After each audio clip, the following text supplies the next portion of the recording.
Excellent. All righty. So let's move over to the main billing, and let's give my voice a rest because I'm starting to feel it now. So it's my great pleasure to introduce to you Aveline Clarke. Now, Aveline and I have never met until tonight. So we've never met in person. We've met online. And in fact, I've noticed her online. I sort of said to Tracy, I asked her to reach out to Aveline to see whether she'd be happy to come along and speak to us tonight, because she does some really good work around customer journeys and some really good work with businesses online. And she said yes. So isn't it funny when you ask? Sometimes people say yes. So one of the things that's interesting about Aveline too, she lives in New South Wales, so she's an hour. She's had an hour more than we have today. I know those of you in New Zealand have had sort of 3 hours more than us today. But she is one of the first Infusionsoft certified consultants in Australia. So things were very different back then. I think that was back in 2008, wasn't it? So that was the time that I came to Australia. So and the online landscape was really quite different back then. But she was certified with Infusionsoft, and really what she does is she's a customer journey facilitator, a human-centered marketer, and a director of online strategy at her business, which is Journey Point. And she's really passionate about fixing broken journeys and helping businesses to create amazing experiences for customers. So I would like you to put your hands together and welcome along Aveline Clarke. Thank you, Nick. I feel very honoured, and especially with the silent claps, because everyone's muted. But I'm really grateful to be here. And like you, I knew of you quite a while ago. So when Tracy reached out last year and said, would you like to come on? It was like, yes, please, just not yet. I had a fair bit going on with my business, which has resulted in what I'm going to present to you tonight. So my goal is for you to learn something new, which I guarantee you will. And I'd like you all to come away from this feeling empowered and questioning things, but at least you'll have something that you can do, definitely. But I want you to look at your business and the customer and their journey in a different way. And like Nick said, I've been in this space for a long time. Prior to becoming Australia's first Infusionsoft certified partner in 2008, I did work in the corporate world. I created a benchmarked onboarding journey at NAB, and that was for their entire business, and that was focused on their employees. So I was looking internally for them, but it was about giving them an experience. And I simply stepped out of the corporate world and ended up doing the same thing, but for business. And on the way, learning tools that helped me to create the same thing. So I'm going to share my screen now. And let's see how we go.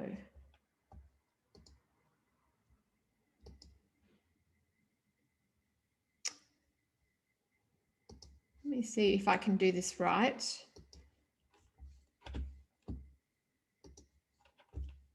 Can you see my slides? No? Okay, haven't done that right. No, we can see your Zoom there. Okay. Now we can see your slides. That's good. I just want to make sure that you can see if I scroll. Can you see the second one? We can indeed. All looking Yay. good. Okay, here we are. Tech works.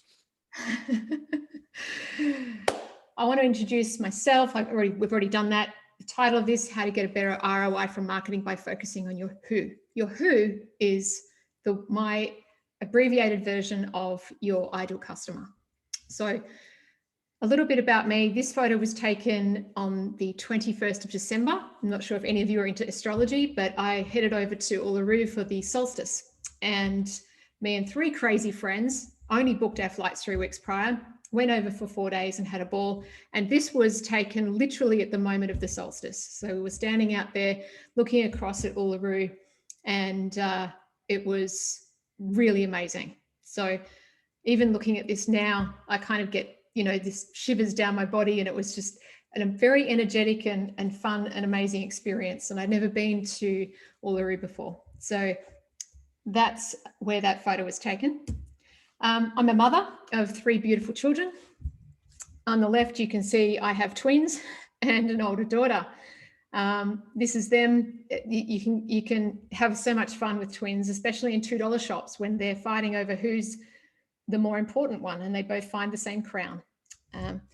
My boys are now 10 and my daughter is 21.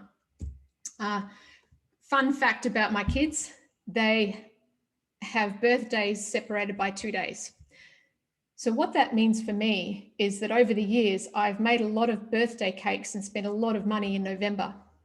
And this photo was taken at my daughter's 18th, and it was momentous for me because it was the last time I had to make 3 cakes in 3 days. And this day, because she was traveling overseas the next day, I had to make 3 cakes for the party on the same day. So we had Matt's Mickey Mouse cake, the bottom, there's a vanilla, Jack had chocolate, and Jade wanted cupcakes.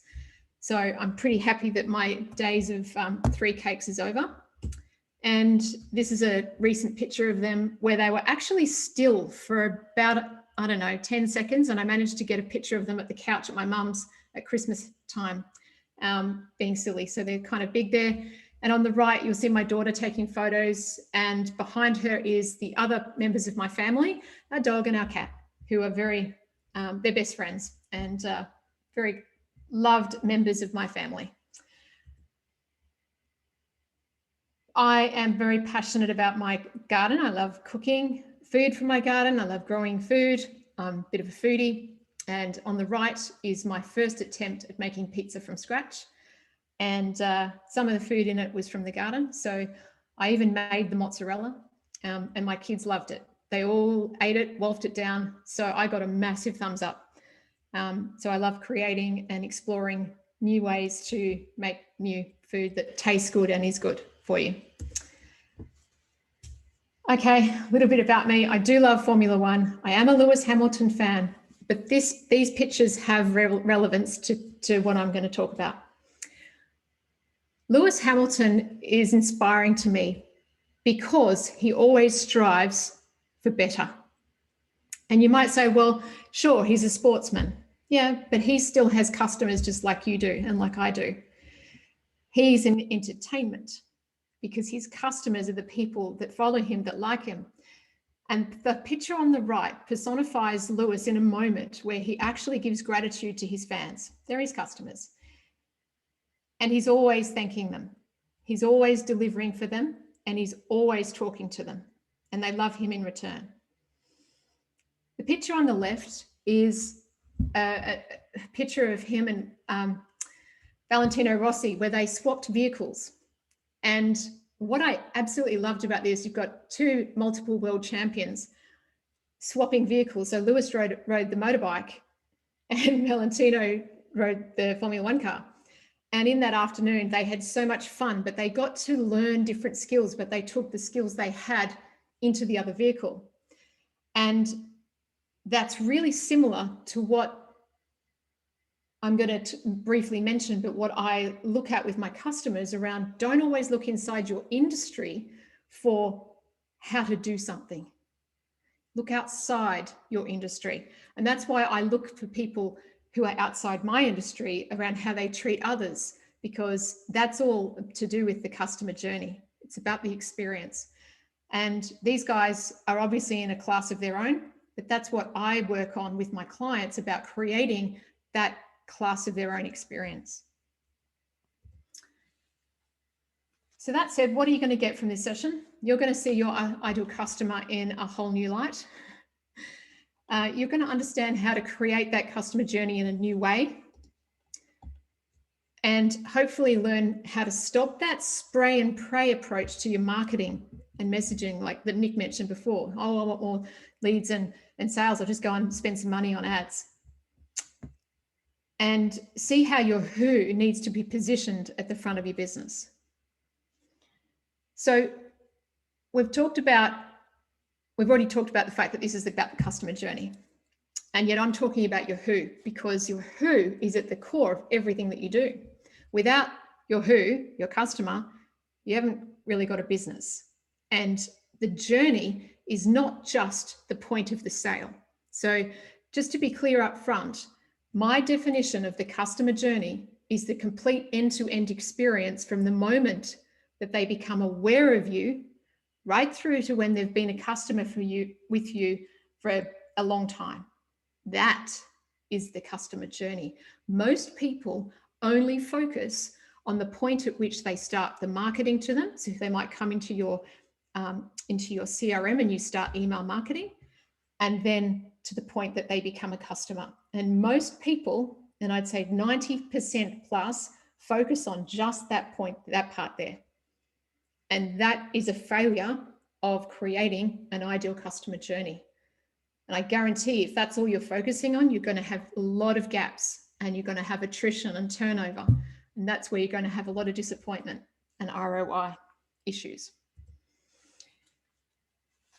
I believe that most marketing is flawed, sorry, I'm going to start that again. I believe that most marketing is done wrong in this day and age because most people focus on the shiny object. So we all have a product to sell, and most of our marketing is push focused. And what I mean by that is you differentiate your business based on your product and not something else. So when you run an ad, when you talk about what you do, most people talk in terms of benefits and features, and that's what we've been trained to do. We have. You know, I've been in this industry a long time, and there's been such a big evolution, but also a big push and I guess a conditioning of how we market. And that has been all around, well, you've got to go out with the benefits of your product because that's what differentiates your product. Well, there's a different way to do that. And if you haven't heard of push versus pull marketing, I want to just quickly explain it here. The push is where you go out and you push the market. You're actually saying, this is my product. It's really wonderful. Here's all the benefits and features. Buy it now. Pull marketing is where you create an attraction without pushing your product. You're actually pulling the market to you. And certainly over the last 12 months, we've all had to shift and change. Consumer behavior preferences have changed, buying preferences have changed, and we know that it's been a lot harder in some respects to sell, and new markets have opened up, new products have been created. The push way of marketing hasn't worked so well. It doesn't work that well. So when you market based on your purpose and you align it with your who, that is where you pull the market to you. So pull marketing is the way of the future, 21st century thinking, because that is all about purpose. So paid ads often leave us very frustrated because we think we're doing everything right because we've been taught that's what you do. You go, everyone's on Facebook, everyone needs to run Facebook ads. But unless you understand who your who is at a really deep level and understand what your purpose is and align the two, your ads will fall flat largely, or you'll be very disappointed. And here's the other thing. Once you've spent the money on the ads and got those leads, if you've got any, once they come in, you've got to pay for more. It's like you've just got this cycle always happening. So the old model, push, is about products first and people last. Okay, it's been internally focused. So people are focused on themselves. This is an old model. This is an old model. The customer journey has been an old model. It's been around focusing on ourselves, our products. How can we get, be higher, better than our next door neighbor, and using the tactics that we've been trained and taught to use over the last 10, 15 years, and certainly since the onset of the big brands on the internet, which was 2006. Twitter, Facebook, Google, they all launched in 2006. And that's been, if you look at where we are now, back to 2006, and just ask yourself, what's shifted in my market, in my industry, versus the period of time before that, you'll be amazed at the shifts that's happened. And then over the last 12 months, because we've hit this recession, people are looking at things and wanting things differently. So the customer journey has never been more important to focus on, because people need to be understood more than ever, especially when we hit these moments in time as in the recession, COVID, lockdowns, people being separated, everything else. So most service-based businesses, I've got listed on the left there, just some examples of the types of businesses that I've worked with that have been using this old model. So what's the new one? Oh, it's a pull model based on people first, products last. When I say externally focused, I mean it focused on how I can contribute to you rather than what you can give me for my product. So it's purpose-driven. And talking with my colleagues who have gone through 3 recessions and look at economic cycles, have advised that we're at the start of a 400-year cycle of being driven by a sense of purpose. And you'll notice that because throughout our world, certainly in the last 12 months, it's become really big where for certain people to go into a new business model and create movements, whether it's water or the planet or the people, and there's segments of society, and there's these movements and people are aligning with them because they want to align with purpose. So again, we're talking about alignment with other people. So it's a people, heart-based, emotionally generated experience and pull, rather than focusing on what we can get and just selling a product. When I say on the dot point down the bottom, second bottom left, moving from silo to integrated, silo means doing business on our own. You know, just doing business on our own and that's it. Integrated is where we're moving. That's collaboration. That's looking at how we can work together. Me working with partners to see how we can support each other who have maybe aligned businesses. That's the way of the future. It's working together. So what's my purpose? When I brainstormed this, I came up with to bring the spotlight back onto the person in a business, to flip the focus from product to person, and to create greater value for people over products. And I distilled it down into 2 words, which is humanizing business. And that is in its essence what a customer journey is all about. You think about customer journey, you want your customers to have an amazing experience. And our friend who does our reputation online, you will understand that it's all based on someone's experience. It's how they feel. And they'll give a rating based on their experience, based on how they've felt, and have their needs been met? Have they been understood? Has their expectations been met or exceeded? And those ratings are really important. So that's a key metric of how well you are building your customer journey. Now, at this point of the night, my cat has been running around and crying at me. I don't know if yours have, but I just want to let you know that the cats have been fed, so don't listen to their... Yeah, okay. So we're all good. Just a funny there. All right, this is the Who journey. This is my model. I'm actually going to give you exactly what I take my one-on-one clients through.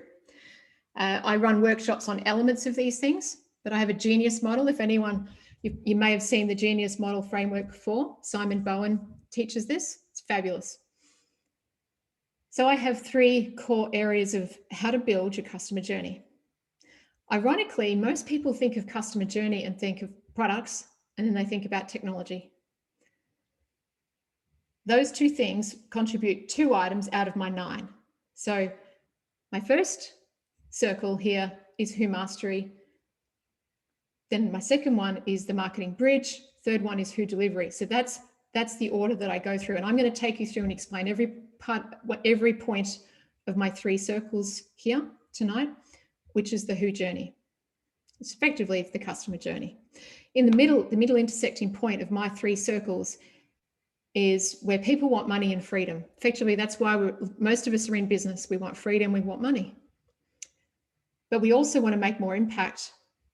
We want to serve more people to do that in order to then have the money and freedom. So the key to maximizing your marketing and making it work like glue is to ensuring that you've got all of this together. Otherwise, you are doing the spray and pray approach. Let's get started. So number one is the who DNA. So what do I mean by that? The very first point is I uncover with my customers what the DNA of their ideal customer is.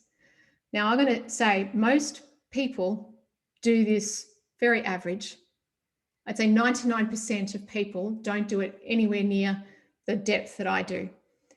And when they do go through the process that I do, and I'm going to give you an exercise in a moment to go away and take into your own business.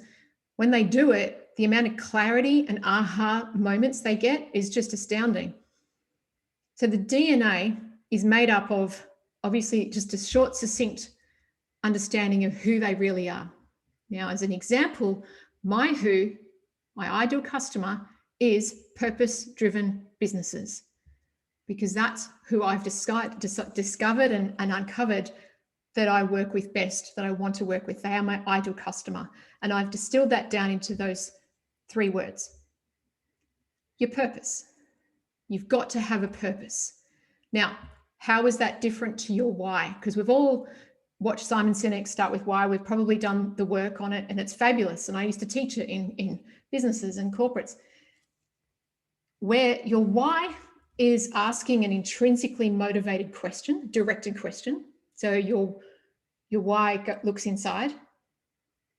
Your purpose is who can I impact? What impact can I make on the world? It's externally focused. The why is still really important, because you still got to understand what makes you tick and what gets you out of bed in the morning. But the next evolution of that is, who do I want to impact? And what impact do I want to make? What do I want to be known for? If you write those questions down, what impact do I want to make in the world? The end of my career, what do I want to be known for? And answering those 2 questions takes me and my clients sometimes half a day. The next part of this is your core asset that people buy and need. So this is your who. So what is the asset in your business that they buy? We all talk in terms of our products, and we've all got different types of products. And the asset is the valuable asset in the business that sits at the core. It's all of your IP. So what I'm teaching you tonight, my 9 circles, my 9 points of the 3 circles, is my IP. And I'm giving you the overview of each. So in my business, my core asset is my Who Journey program. It's all of the IP. The next point is your who's biggest desire. So what is it that they really, really, really desire and want? And the next part is your who's biggest fear. And it might seem like a really easy thing to answer, but most people, when they come to me, have no idea exactly what those are, because most people don't actually ask their clients or don't have the kind of conversations that unpack that. So here's an exercise for you. Feel free to take a screenshot of this. And I will say this could be the single most important thing you do all year. And why? Because by doing this exercise, you are going to absolutely understand exactly who your ideal client is. And the things that will come out of this process, this exercise, may shock you, but also may delight and excite you, because it will show you where the gaps are and there will be opportunities as well. So the first thing I'd say is analyze your past 12 months of customer history. Go through all your invoices, go through all the customers that you've had over the last 12 months, especially the last 6, because of the year that we've had and the shift that we've all had. And when I say analyze them, look into all of them and just go, right, what are the key things that I liked about them? What didn't I like about them? Look at what they bought, how often, when, depending on what you sell. And then I want you to choose 5 or 6 of the best of them. And when I say best, I mean the ones that contain the qualities and characteristics that you feel are the most important to you in your business. And with my clients, we actually list all the things that they want in a what makes an ideal customer. So their minimum expectations, and then they use that list of minimum expectations to do this exercise.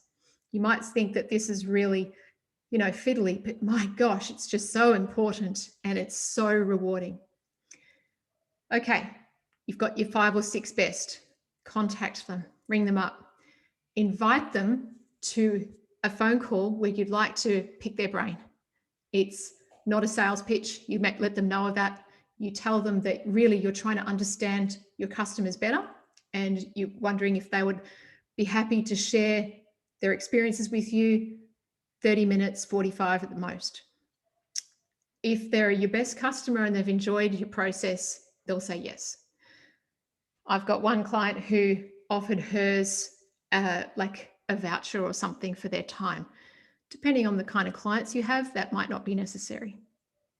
Then you need to have a list of questions that go with that so that you can get them to open up and talk. So why did they choose you? What was great about the experience? What could have made it better? What didn't they like? Then you need to ask some questions around what was it that they were wishing for and desiring at the point that they purchased your product. So what your goal here is to really unpack the layers of this onion to get to the point where they are open enough to just drop in the words around what it is that they really, really want. And then throughout this conversation, you also need to understand what it was that they were trying to avoid or dreaded the most before they bought from you. So deep down, we're all trying to avoid something. And when we make a purchase, all purchases are made emotionally first and then justified rationally second. So when you figure out what that deep avoidance and the dread was, wonderful. Now this could take 30 minutes, it could take 45.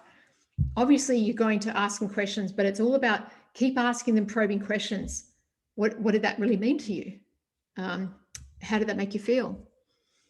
Why was it so important to you? So those kinds of open questions. So you repeat this process for all 5 or 6 of your best customers. Now, you're going to record each of these on Zoom. You're going to upload the transcript. Sorry, you upload the thing to get it transcribed, like rev.com. And yeah, it might cost you $10 to $20 to pay for the transcript, but it's so worth it because it saves you having to type it out. You get the printed transcript of each conversation, and then you take a highlighter and you're going to go through with one color and you're going to focus on where they've talked, what words they've used around what they desire. So what are the desire phrases or words? And you just highlight them all and do that with the same color on all 5 or 6 interviews. And then choose a different color for what they dreaded or were trying to avoid the most. And guess what? Then at the end of that, you sit there and you look at it. You don't summarize. You don't want to change their words. The key thing here is that you've got their language. And that is so powerful because when you can speak their language, you can talk to them and they will resonate with the words that you use. So you're trying to understand things in their language, not yours. Unfortunately, most people think that they are their own ideal customer. And that's why they don't go through this, because they make an assumption that they already know their customer and they put themselves in their customer's shoes. And that's not how you figure out your ideal customer. This process, I guarantee, will just blow you away. So there are your keywords. That process alone, I can't tell, I could spend half an hour talking about all the things that would give you, but honestly, it's going to give you so much. I offer another service, which is another step up for my premium clients, where I have a partner, and what she does in her business is she has a whole 3-month program where she actually is a third party and contacts the customers for you. And for the business owner. So she finds she gets a list of all the happy customers, the unengaged customers, and then the customers that aren't very happy. And she goes through and finds out all the dirt and all the good stuff. And she does that over a period of time. And so that's like at another level by getting someone objective to get that intel. But you can do this, and this is really powerful. So what you'll get from that, with those words, you will use that in number 6, when we get to 6. All right, next step, who avatar. So what's the avatar? The avatar is a very, very detailed creation of your who. And when I say very detailed, so let's say you've gone and done that exercise, you would have found out a fair amount about them. And what we do for our clients is we create a very detailed avatar. We understand not just their demographics, it's not just how they present to the world, but it's the deeper stuff, the inner stuff, what it is that they're really trying to achieve, what really holds them back in their life, what really makes them hurt or feel a certain way. And ours is 4 pages long. We name them and we have a photo in there. And whenever we do this, we give it to the client, all of a sudden they talk internally about this person. And one client, she came back to me, Aveline, oh my gosh, we've been in business 12 years. We've never done this before. All of a sudden we just talk about Emma, and life is just so amazing. The staff all know about Emma, and it's just wonderful. The clarity is just amazing, because then you focus everything on that person. Okay, story. I had a customer say to me just yesterday, we're in a meeting, and he said to me, I just would really, really love a way. And he's only early on in the program and we're not up to this point yet. And he said, I just feel that my customers just don't know what they're getting. Like, they don't understand exactly who I am until they've actually already signed up and started working with me. So I just need to I would love it if there was a way I could show them who I am and create that connection before they were working with me for, say, a month. Well, that's where this comes in. So the who story is a step that I do because it's a way that you can create an asset in your business for your marketing that's part of the customer journey, where you can create this story of your avatar. So let's say your avatar's name's Emma, just because that's the example I gave you before. We'd create a story. And what is that? It's the emotional journey of her. And it starts not when she's met you, but it starts when Emma has first been triggered by a pain or an event that makes her realize that she needs a solution. So that's the point that the story starts. And then we write a narrative around, very high level, around what Emma does and what her options are and the emotional highs and lows. And then what happens when Emma actually buys from you, and then, oh, this happens. And wow, there's a happy ever after story here. So, but there's some fear in there, and there's some what ifs in there. And what if Emma does nothing? And what if she goes to the competitors? Luckily, Emma buys from you. And after X amount of time, this is what's happening. Then this happens, and then this happens. And part of the intel we got in the exercise, where we understood what your who's deepest desires were and what they're trying to avoid, we bring this into the story. So when you have a story, now you can do a number of things here. You can create a blog post story. You can create a series of social media posts with the whole story. You can create, and put an article all around, or you can create a video, a caricature. One of my clients did this just recently, sent it to me last week, and she just got someone on Upwork to put together one of those cartoon little videos. Goes for just under 2 minutes. And it's so powerful because now people watch that and they go, oh my gosh, she understands me. And they get it. So already there's an alignment with your who. So you can imagine how much, just think about how powerful that would be for your customers in your business if they had that before they've even met you, because that is a pull strategy, right? This is all about the pull. Remember, it's all about focusing on the who. All right, number 4, we're moving into my circle number 2. And in number 4, we cover products. So I use methodology from a business called Bob, Business of Brand.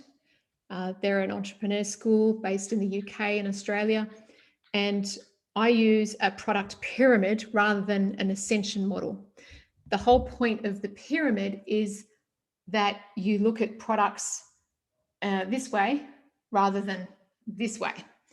And at the top of the pyramid, we've got products that are awareness. So we capture most of the market awareness at the top. So where people become aware of your brand. And there are different types. So there are podcasts and books and things like that, where people can become known by these products. And moving down the pyramid, there are different types. And this is where it's important to have the products created in a way that you're not going straight from an awareness product to your core product. Remember, I talked about core product before? And most service-based businesses, a lot of coaches and consultants, you probably understand this, might have an awareness product or a lead magnet, and then they sell themselves and the one-on-one time, nothing in between. So they get maxed out and they don't know how to leverage. More coaches and consultants are looking at how to create courses and delivering their programs in an online way, and membership sites, and other business owners are doing the same. So you want to think about the types of products you've got and ensure that you may have something that creates awareness for your brand, for your business. And the next one needs to be something that educates people in a little bit of your IP, not all of it. You don't want to sell, the whole suitcase on the next purchase, but it's around leveraging. So you don't have to sell yourself on the next purchase. What can you give? Nick mentioned about my workshops. Yes, I do workshops, and I've got some online programs, and that's my next level down. And again, it's all about a pull strategy because it's all focused on your who, and you're also, remember, you're aligning with your purpose. So you've got to live from the purpose, focus on your who, and that alignment, when it's created authentically, when you've got that authentic alignment, then you create the products from this, it becomes easy and seamless and exciting. So when I say on this dot point, brand led, I mean you're using awareness products that sell your brand. So you look at Nick's business, and he's got awareness in the market because of this webinar. He's got the Facebook page. He's got other places where he's seen and known. And that's an awareness product. So he captures the market that may get awareness of his brand. And then he's got other products underneath that take people on a journey. He's not selling his core product up front. And when you do it this way, you're going to be able to scale your business so much easier, and you won't get maxed out. Now, at this point of my journey with my customers, when we've mapped out their products, they feel like doing this because honestly, it's been like a complete flip of their brain. Their brain's hurting. They've gone through so much. So I say, yeah, just go and sleep. This is my cat, Georgia, by the way. This is her asleep with her feet and tail in the air. It's quite hilarious, but That's what she does. She keeps us entertained. So it's important to take breaks. When I go through this, please don't feel tired or think that, oh my gosh, there's so much I've got to do. Yeah, and it does take time. So I've learned, and I make sure my clients do, take breaks. Assets. Okay. What are assets? They are the things that you need to create in your business that help you deliver awareness in your campaigning. So whilst you have awareness products like a podcast or a book, you also would have things that go on social media, and you might have a webinar like this. So this is an asset. So you've got to create assets, and I'm going to take you in a minute through the different types of assets that you've got to have. And you can take a screenshot of it, and that's all good. So we have different channels, and what I do with my clients is we map out the channels that their who comes to them by. And remember, you did that exercise back in step 1, so you know exactly who your who is, you know how they find you, you know where they hang out. So you're not going to waste your time on different marketing channels that they're not there. This is why some of my clients don't run out Facebook. They're not there. Some of my clients are not on Instagram, Facebook. They're only on LinkedIn, they're all different. But it's really important to identify these channels. And the whole point is that these have to pull the market to you. Now, by planning out your assets in this way, it makes life a lot easier. So you'll see in the top left, and by the way, I've used this, it's copyrighted by Bob. This is who I mentioned before. I'm a partner of Bob, so I'm allowed to use this. We've got, and they do this brilliantly, and that's why I'd rather just share this, because they are so expert at this. Take a screenshot. On the top left, you've got the different types of assets. There are 4 types. You've got marketing, social, sales, and automation. And there's some dot points down the right-hand side that describe the different types. The key is for you to create one main big asset type, right? And from that, you create the rest off it to save you time. So you're not always creating content. And I'm sure Nick has taught you about content creation, and others have as well. A tip that I got given early on was try and create the one main thing of your assets. And from there, you can create your blog posts, you can create social media posts, you can create stories, etc., to save you time, but keep it all aligned. And here's the other tip.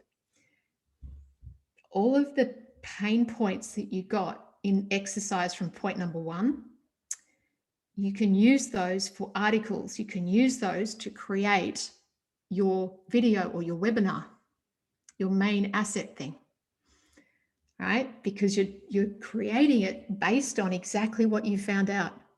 See how now this is all tying together, and you're creating all these things that are aligned for your who.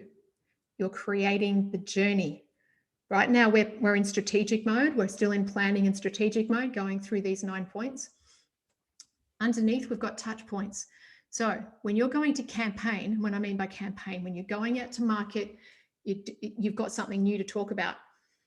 For you to really saturate the market and hit a lot of people and to make it big, when the big branding agencies do this, they hit a minimum of 3 touch points to be able to make a splash.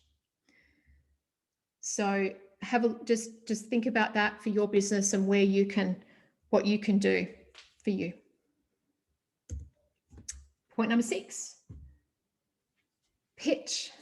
Now, we've all been taught the elevator pitch and how to sell yourself, and people say, oh, so it's time to introduce yourself. Everyone tell each other what you do and the problem that you solve, and we all answer it.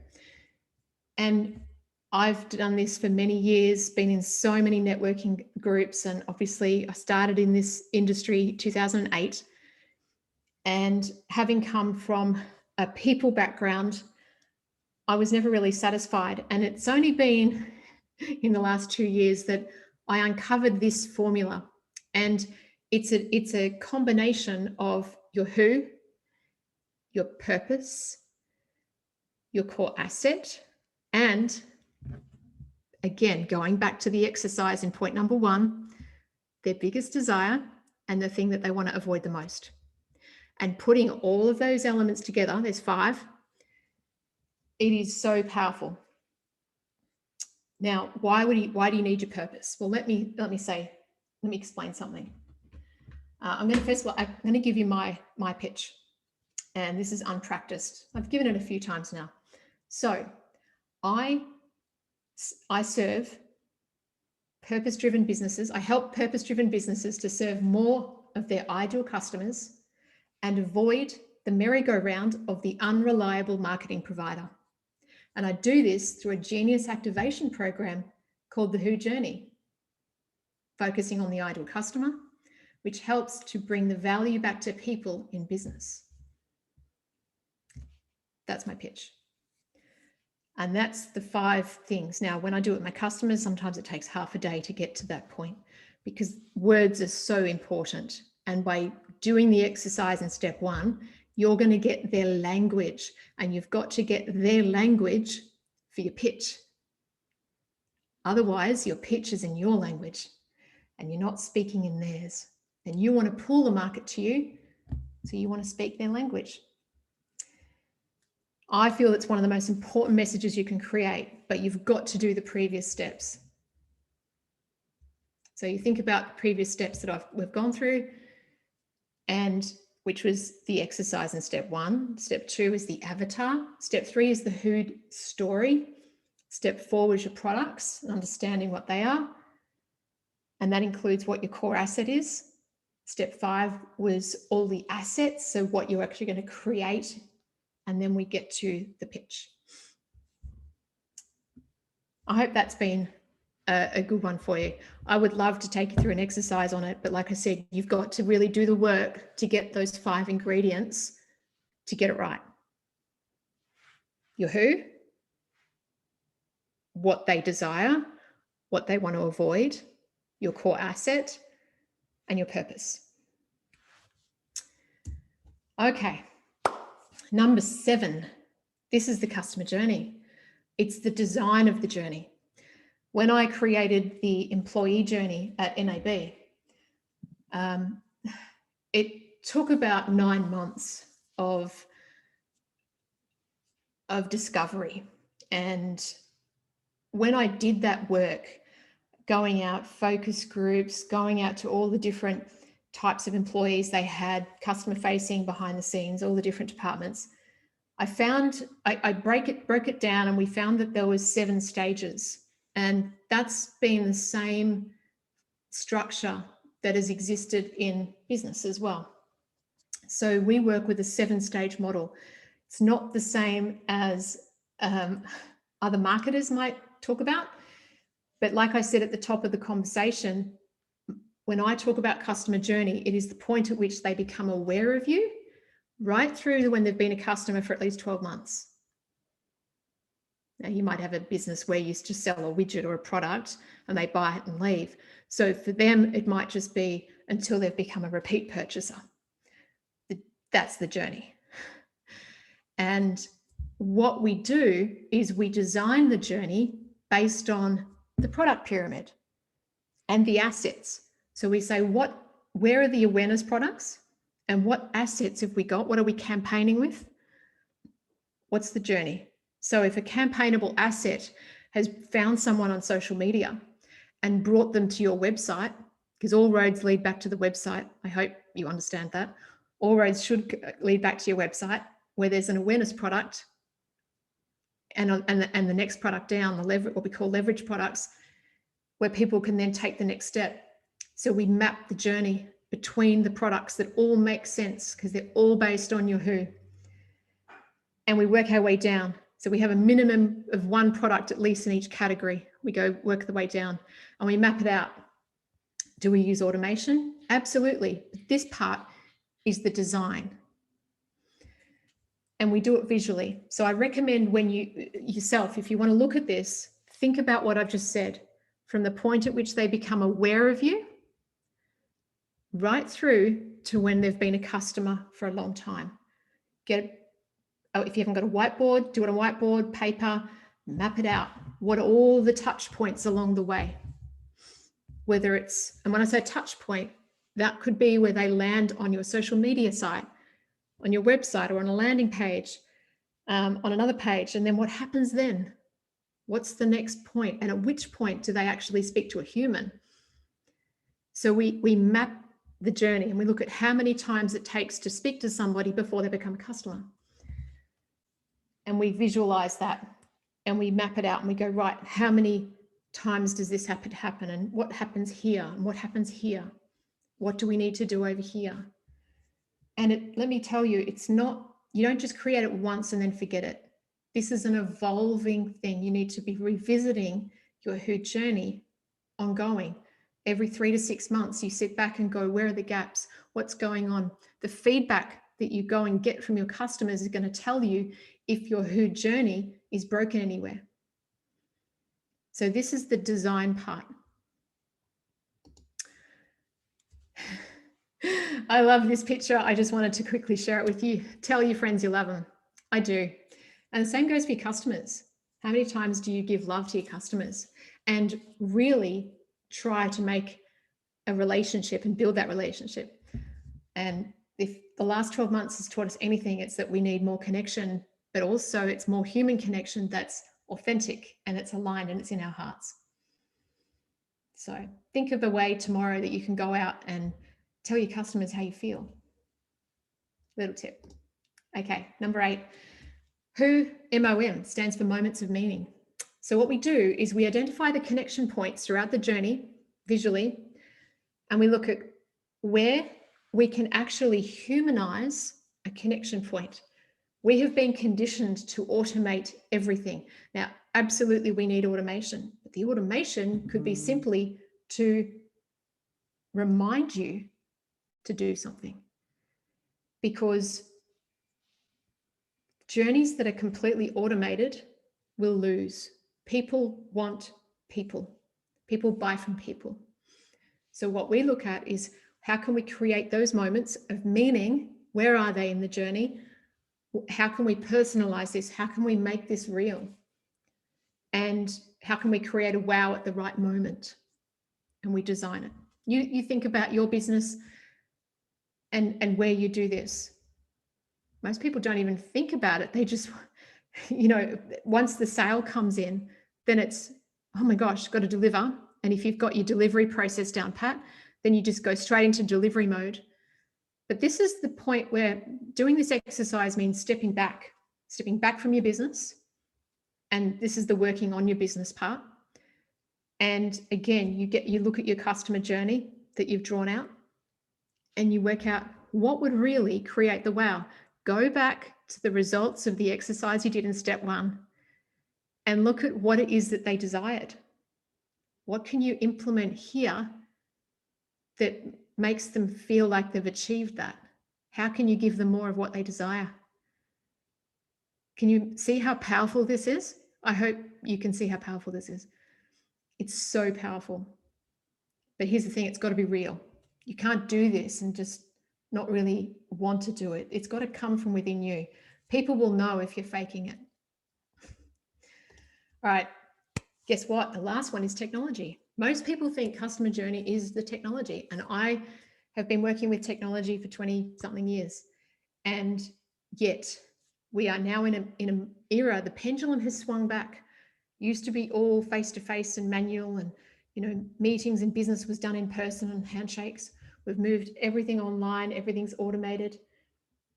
We are moving back to a place where we're more integrated, and I like to look at it as being humanizing business. So how can we humanize what we've created in this online world?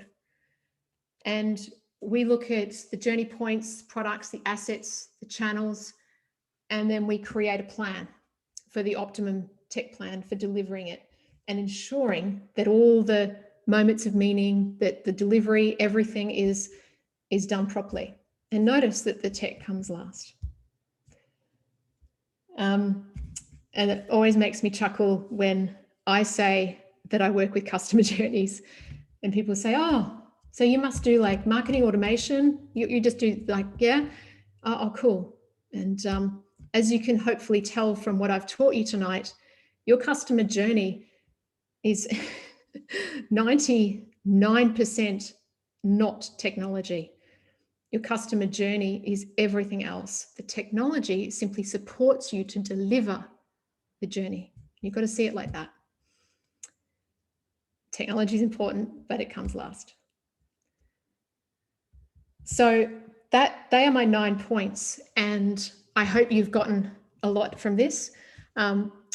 I just want to say Nick invited me here. I really appreciated it. He told me I could make an offer, and I'm so not a salesperson. I just wanted to show you this. I created this. This is actually what I do. Like I've said to you, this is my price on the left. That's what I do with my one-on-one clients. It's a 3-month program. I only have 5 clients at a time.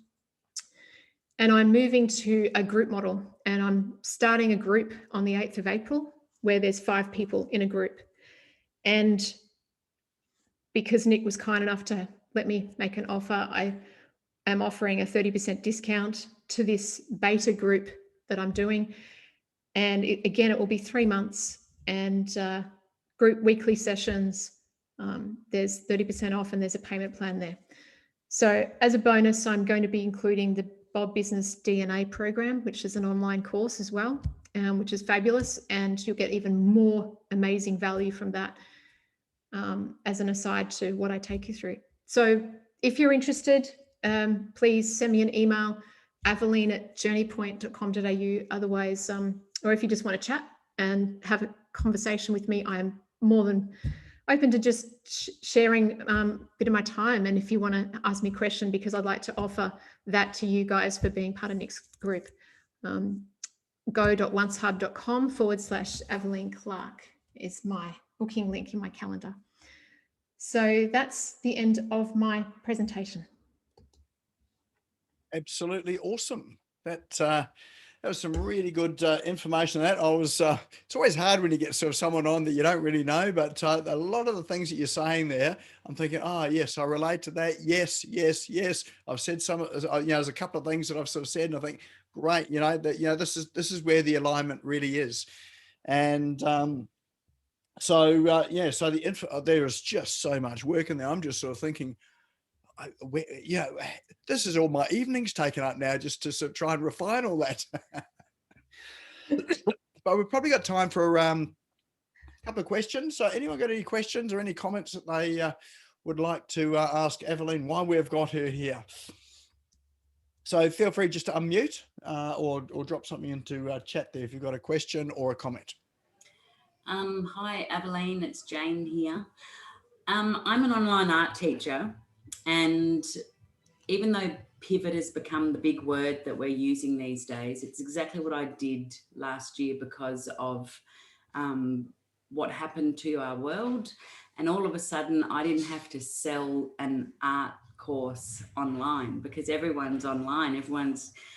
All the kids are online doing education and everything. So it was very easy for that. So in regards to the first big load of text that you said about speak to 12 of your past clients, this is new to me. Like it kicked off this month, and there would be probably, like, I've got a database and I've emailed that database, but they are either very old, back in the days when I actually was teaching in person, or they're very new.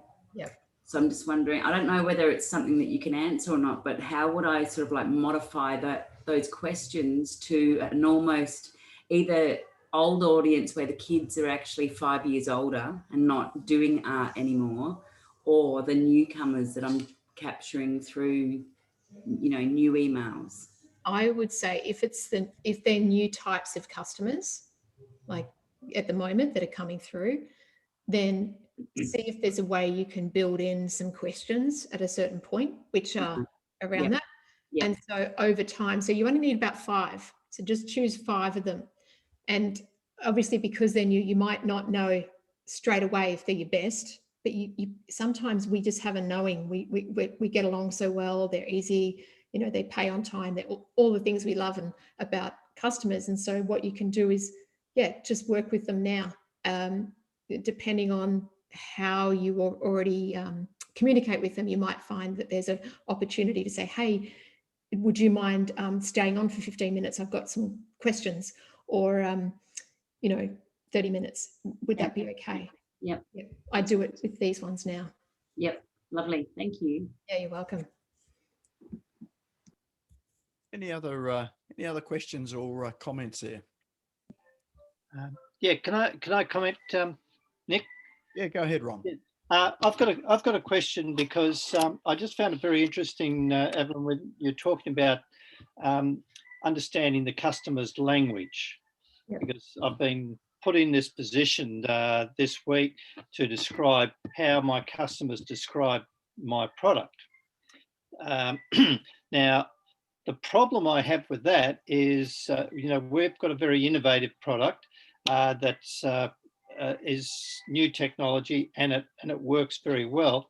So I've been back through my customers' testimonials, and the most common word I get is amazing.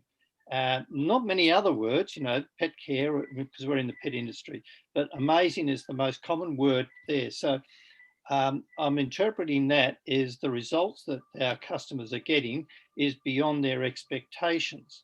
So when I come to describe things in their language, amazing is not really enough. No, you're right. Because I can be amazing, you can be amazing, so can everyone else here. So what does that really mean? So that's why I really specified in that exercise to look for what they desire, and then look for what it is that they're trying to avoid. And you only get that intel by speaking to them and asking the questions. And that's very different feedback to a testimonial, because a testimonial is a very brief summary of what they like so much. Most testimonials are positive, especially if you've asked for it because you know that they've enjoyed it or it's been a good experience. So that's why it's important to take the effort to do this separate exercise and treat it separately. So it's very different to a testimonial. So what would be a good strategy to actually ask them the question? Is it to get on the phone and do that, or? Yeah. So you reach out to them and say, look, I'd like to learn, because this is a new product. I'm really keen to get some feedback on your experience with us and the product. Would you mind, giving me half an hour of your time? And you could offer them something in return if you felt that was, appropriate. But most people will be happy to share. Most people love to talk. And if you've already given them a good experience, they'll probably be happy to talk with you. So you say, I'd like to pick your brain so I can learn some more. Would that be okay? And then they say yes. And then you arrange a time and you do it on Zoom. Oh, okay. Yep. And you record it. That's where you make sure you record it. And yeah. Oh, okay. Good. All right. Well, thank you very much. No, you're welcome. Yeah. And for those that are recording it on Zoom, if you want to get those transcriptions and want to automate the whole process, you can connect your Zoom account up to Otter.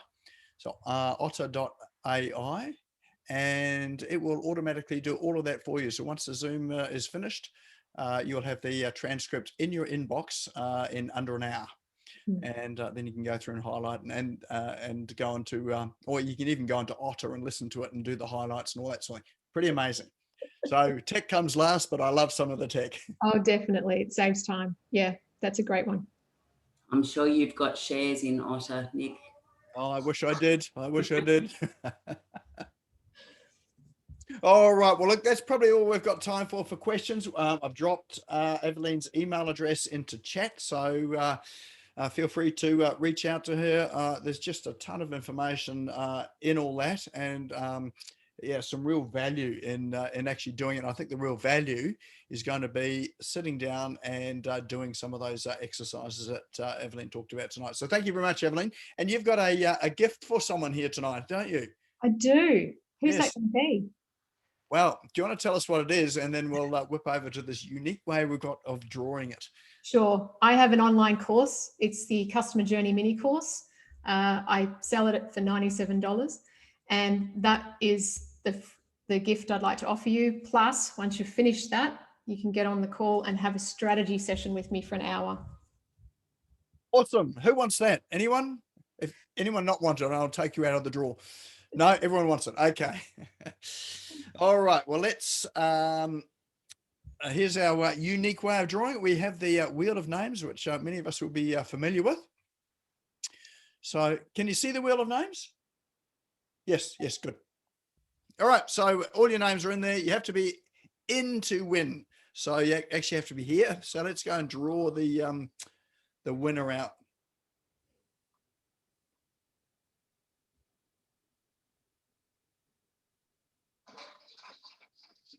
Yay. Congratulations to Stacey. Are you here, Stacey?